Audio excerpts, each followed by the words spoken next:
Hello, this is part 2 of Three Guineas by Virginia Woolf. So part 2 we are talking about the second Guinea. अगर आपको पहली part देखना है तो मेरा चैनल पर मिलेगा आपको फर्स्ट पार्ट करके वो देख के इसमें आइए वरना कुछ समझ में नहीं आएगा. So in this part, Virginia is talking about women, professions, power and fascism. Okay? अब मैं आपको स्ट्रक्चरली पढ़ा रही हूँ, खुद भी स्ट्रक्चरली पढ़ रही हूँ. सो वील गो स्ट्रक्चरली ओनली पॉइंट वाइज. क्यों ये दूसरा पार्ट मैटर करता है. Part 2 answers what happens when women enter professions. ठीक है, male dominated professions.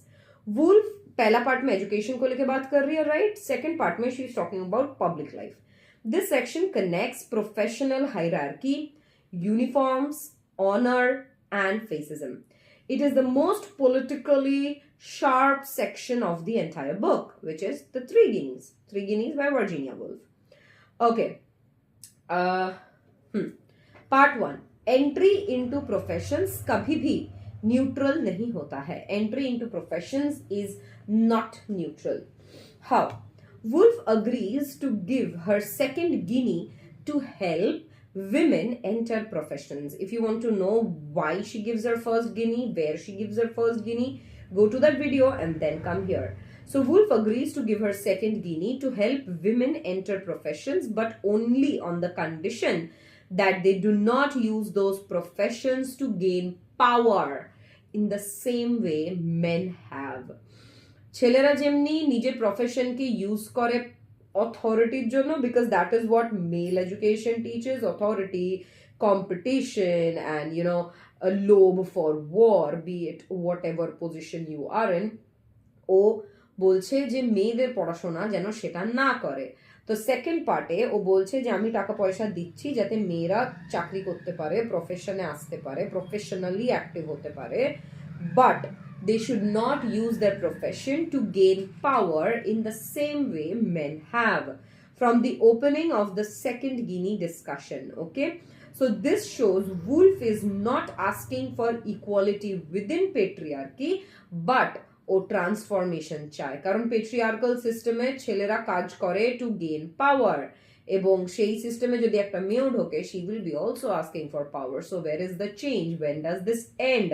So Woolf is not asking for equality within patriarchy. She is asking for transformation. Point number 2. Professions are built on power and exclusion. Profession, Woolf argues, are not innocent careers. They are systems tied to money, authority, and domination. Historically monopolized by men. Woolf বলছে যে profession কখনোই innocent career হতে পারে না in patriarchal system. They are basically systems যেটা টাকা কামানোর জন্য ছেলেরা চাকরি করে, অথরিটি পাওয়ার জন্য, ডমিনেট করার জন্য, যেটা হিস্টোরিক্যালি একতরফা ছেলেরাই খেলে গেছে. Professions, Woolf argues, are not innocent careers. They are systems tied to money, authority, and domination, historically monopolized by men. So, it's a strong, factor for Marxist feminist reading of institutions. যে কিভাবে institutions are just capitalist systems, ঠিক আছে, which asks men to be in authoritative position, dominate over the others, the labor class, and which is historically monopolized by the patriarchy, men. So একটা Marxist feminist reading of institutions এখান থেকে. Point number 3, Virginia Woolf বলছে যে fascism তো ঘরেই শুরু হয়ে যায়. Fascism begins at home. Woolf insists that the psychology which produces fascist dictators abroad is the same psychology that governs patriarchal authority at home. Woolf is tying the linkage of private tyranny and public fascism. যে ঘরে একটা জিনিস ছেলে করলে ঠিক আছে, মেয়ে করলে অপরাধ. কিছু কিছু জিনিস খালি ছেলেরা করতে পারে, মেয়েরা করতে পারে না. এই যেমনি Arthur's education fund, again video 1 reference. So এই টেন্ডেন্সি গুলো যেটা পরে দিয়ে এডুকেশনের থ্রু দিয়ে, পেট্রিয়ার্কাল এডুকেশনের থ্রু দিয়ে লাস্ট স্টেজে পেট্রিয়ার্কাল ইনস্টিটিউশনের থ্রু দিয়ে শো করছে ওটা বাড়িতেই শুরু হয়ে যাচ্ছে। Woolf insists that the psychology which produces fascist dictators abroad is the same psychology that governs patriarchal authority at home. ठीक है? So this is one of the most important claims in the entire book, that the link of private tyranny with public fascism, repeated linkage ও তৈরি করছে যে ঘর থেকেই শুরু হচ্ছে। Point number 4, the danger of imitation. আচ্ছা, এই যে ফার্স্ট পয়েন্ট আমি বলে দিলাম, যে বলছে দ্যাট হ্যাঁ আমি টাকা দিচ্ছি so that women could enter profession, but it should not be like the men controlled institutional profession. কেন? If women enter professions only to seek status, titles, uniforms and honors, Woolf warns they will merely become junior tyrants rather than agents of change. যেই সিস্টেমটা মেয়েদেরকে exclude করে দিচ্ছে, সেই সিস্টেমে যদি মেয়েরা সেইভাবেই ঢোকে, they will help the system instead of rebelling against it, instead of changing it. So if women enter professions only to seek status, titles, uniforms and honors, Woolf warns they will merely become junior tyrants rather than becoming agents of change. Excellent on powers, ethics and feminism, right? এবার the 4 rules of professional women যেটা Woolf lay করছে. Woolf lays down explicit ethical rules for women in professions. Okay, women must work without seeking riches, without trading on sexuality, without craving praise, and without loyalty to institutions that demand blind obedience. এগুলো বুঝাবার কিছু নেই, এগুলো just মনে রাখার। তো Woolf lays down explicit rules for women in professions, সেটা হচ্ছে women must work without seeking riches. Marxist feminist যে ছেলেরা কাজই করে টাকা পাওয়ার জন্য, authority domination and historically monopolized, সেইটা বারণ করছে। So women must work without seeking riches, without trading on sexuality, যে sexuality ইউজ করে আমি পাওয়ারে উঠবো এমনটা নয়, without craving praise, আমি কাজ করছি ভ্যালিডেশন পাওয়ার জন্য অথরিটি থেকে নয়, that's if you do that shows that you're depending on the authority instead of becoming the change, right? And without loyalty to institutions that demand blind obedience. Woolf lays down explicit ethical rules for women in professions. Paraphrased is, women must work without seeking riches, women must work without seeking praises, women must not give their loyalty to institutions that demand blind obedience, and women must not trade on sexuality. Okay, so this is the gold ethics which she lies down. Point number 6, uniforms, processions and pride. Woolf ridicules professional uniforms, titles and ceremonies, arguing that they cultivate pride, competition and aggression, because these are the emotions closely linked to war. তো কাজের ক্ষেত্রেই যদি ছেলেদের ভেতরে এই ইমোশনগুলো ঢুকিয়ে দেওয়া হবে, সেই একই ইমোশন যখন ওয়ারে ওরা দেখতে পাচ্ছে, they will feel attracted, right? একবার আমরা এটা একবার দেখে নেব।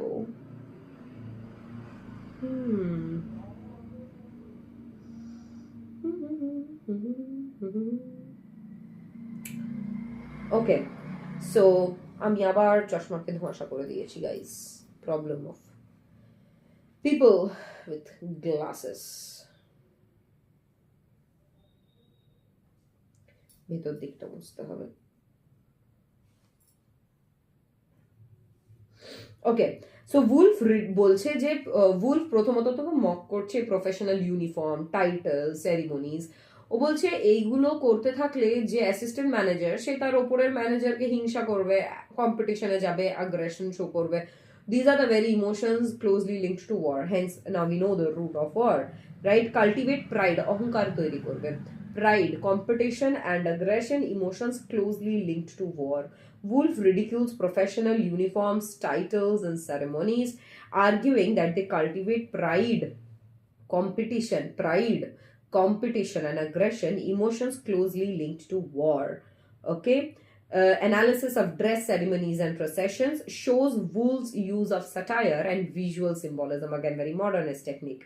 Shows Woolf's use of satire and visual symbolism. যেটা তুমি চোখে দেখতে পাচ্ছ সেইটাই আমি ইউজ করছি for my answer, for my rebuttal point. Refusal, point number 7, refusal as resistance. Woolf proposes refusal of honors, refusal of uniforms, refusal of hierarchical pride as a quiet but radical political act. যখন মেয়েরা প্রফেশনে ঢুকবে, যখন ঢুকছে, they will refuse honor. ঠিক আছে, যে আমি এই কাজটা করছি বলে আমি এতটা অনার ডিজার্ভ করি না। রিফিউজাল অফ ইউনিফর্মের থ্রু দিয়ে আমি তোমার নিচেও আছি বা আমি তোমার ওপরে আছি সেটা আমি অ্যাকসেপ্ট করবো না। রিফিউজাল অফ হাইরার্কিক্যাল প্রাইড, যে আমার ওপরের লোক আমাকে ডমিনেট করবে, আমি আমার নিচের লোককে ডমিনেট করবো, এই হাইরার্কিক্যাল প্রাইডটাকে রিজেক্ট করছে। So refusing honours, refusing uniforms, refusing hierarchical pride as a quiet, চুপচাপ বাট রাডিক্যাল পলিটিক্যাল অ্যাক্ট কিন্তু এটা। ওকে, so this is key to understanding Woolf's pacifism, যে থামাবো কি করে without creating violence, right? So Woolf considers the second request, money, to help women enter professions. She agrees conditionally, warning that professions are energies of power. Patriarchy trains men to equate authority with superiority, যে তুমি যত উপরে উঠবে ল্যাডারের তুমি তত superior হতে থাকবে। Fascism abroad mirrors authoritarianism at home. Women must not imitate men's hunger for status. Professional life should be used to weaken hierarchy, expose injustice, resist nationalism. Can I resist nationalism? Again, go back to video 1. Symbols like uniforms, titles, ceremonies promote aggression. Ethical resistance lies in detachment, not domination. So Woolf considers the second request, money, to help women enter professions. She agrees conditionally, warning that professions are energies of power. Patriarchy trains men to equate authority with superiority. Fascism abroad mirrors authoritarianism at home. Women must not imitate men's hunger for status. Professional life should be used to weaken hierarchy, expose injustice, and resist. Kiki, weaken hierarchy, expose injustice, and resist nationalism. Weaken hierarchy, expose injustice, and resist nationalism. Symbols like uniforms, titles, ceremonies,